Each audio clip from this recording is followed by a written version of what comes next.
Op die hockeyveld is dit Windhoek Gimnasium se eerste meisiespan wat een van vele Namibiese spanne is wat tans in sportweke in die Kaap in aksie is. Hulle is in aksie by die Belgotech Sport Easter Festival. Gemengde sukses, hulle het 'n verskeie wedstryde deur die week gespeel. Hulle het vir Langa geklop met 4-1. Hulle het gelyk opgespeel teen Woester Gimnasium en dan net verloor teen Glenwood House en La Rochelle onder andere. Die laaste wedstryd van die Gimmies se meisiespan is Saterdag. Hulle speel teen Robertson, hulle laaste wedstryd. En ek het met die kaptein Danica Retief gesels en Kagiso Muzani, die afrigter, gesels ook saam.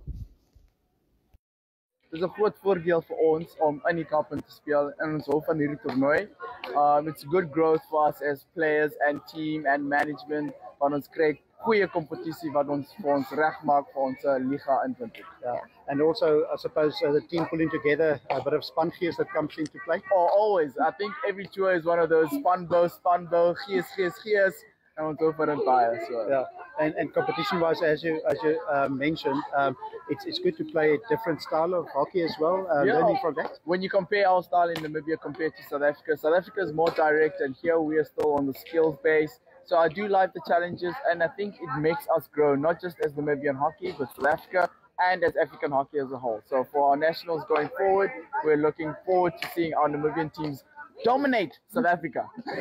En Danica, vir jou ook die ervaring, jy was al met PSI's en ander toernooie in die Kaap, maar altyd lekker om Kaap toe te kom vir hockey. Yes, definitief. Dis definitief 'n ander weer wat ons inspeel en alles, en beter kompetisie moet ek sê, en ja, ek geniet dit baie. Ja, en sommer ook, soos coach gepraat het van die spandinamika, jy is kaptein, moet die spanne bymekaar hou, maar dit is ook lekker om uit 'n ander omgewing te wees. Ja, definitief. Ja, en dit leer vir my baie as 'n persoon om te groei en alles.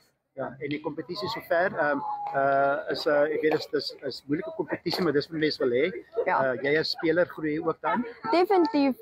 Ek het elke keer nuwe challenges wat ek op die veld kry en wat vir my nuwe skills leer en hoe om pressure te hanteer en alles. Ja.